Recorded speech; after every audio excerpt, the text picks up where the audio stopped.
Pemikiran logika Aristoteles. Aristoteles terkenal sebagai bapak logika. Itu tidak berarti bahwa sebelum dia tidak ada logika. Akan tetapi, Aristoteleslah yang pertama kali membentangkan cara berpikir yang teratur dari suatu sistem. Logika tidak lain dari berpikir secara teratur menurut urutan yang tepat atau berdasarkan hubungan sebab dan akibat. Pada pendapat Aristoteles juga membagi logika dalam 3 bagian, yaitu mempertimbangkan, menarik kesimpulan, dan membuktikan atau menerangkan. Uraian tersebut berpegangan pada filsafat Socrates yang menyatakan bahwa buah pikiran itu adalah gambaran dari keadaan yang objektif. Dasar-dasar metafisika dan logika yang tinggi dibagi menjadi 3. 1. Semua yang benar harus sesuai dengan adanya sendiri. 2. Dari 2 pertanyaan tentang sesuatu. Jika satu membenarkan dan yang lain menyalahkan, hanya satu yang benar. Hukum ini disebut juga penyangkalan atau kontradikta. 3. Antara 2 pertanyaan yang bertentangan, mengiyakan dan meniadakan, tidak mungkin ada pertanyaan yang ketiga. Dasar ini disebut hukum pemikiran yang ketiga. Pada hal ini, Aristoteles berpendapat bahwa ketiga hukum itu tidak saja berlaku bagi jalan pikiran, tetapi juga seluruh alam takluk kepadanya.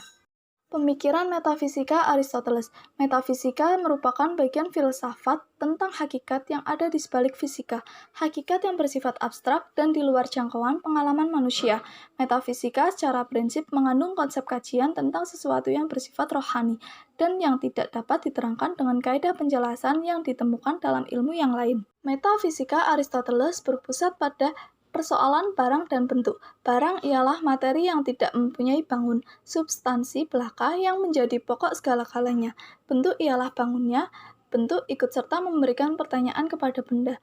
Dengan bentuk pikiran seperti itu, Aristoteles dapat memecahkan masalah yang pokok dalam filosofi teoritoka Greek, yaitu memikirkan adanya bentuk rupa sehingga dari adanya dapat diterangkan proses menjadi dan terjadi.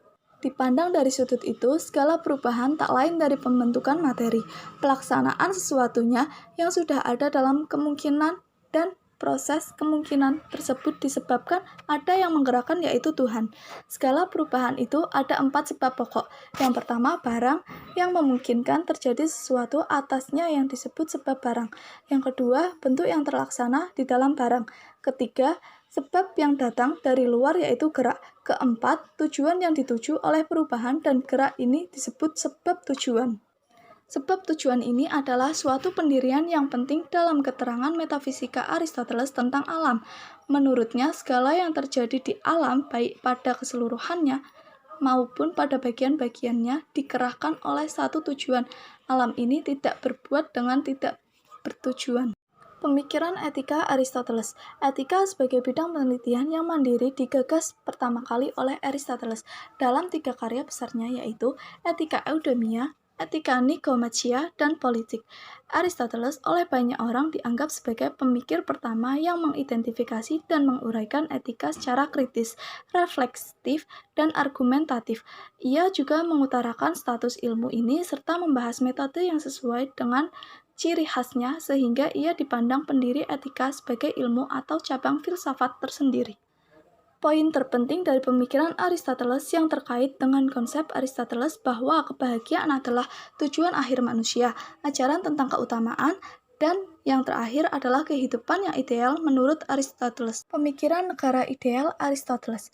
Dalam bidang politik, Aristoteles mengklasifikasikan negara atas dasar pengumpulan yang fakta ada tentang negara itu.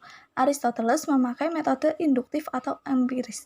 Dalam bukunya, ia membedakan 3 bentuk negara yang sempurna, yakni negara yang dipimpin oleh seorang atau monarki, sejumlah kecil orang atau aristokrasi, dan banyak orang atau politeia.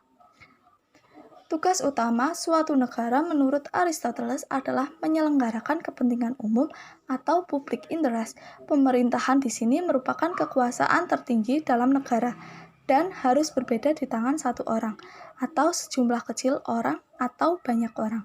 Aristoteles merupakan pelopor pendirinya suatu cabang ilmu politik, yakni perbandingan pemerintahan dan politik. Dari 158 studi yang dilakukan, hanya satu yang ada sampai saat ini, yaitu Konstitusi Athena yang ditemukan pada tahun 1890, dan juga dalam buku Filsafat Politik. Inti pemikiran politiknya ada 4 premis etis dan filosofis yang sangat terkenal, yaitu A. Manusia adalah makhluk rasional yang memiliki kehendak bebas. B. Politik adalah ilmu praktis. C. Ada hukum moral universal yang harus dipatuhi semua manusia. D. Negara adalah konstitusi alamiah. Bagi Aristoteles, fungsi negara harus peduli dengan karakter warganya, bukan memihak pada elit politiknya. Ia juga menganjurkan partisipasi warga negara dengan baik.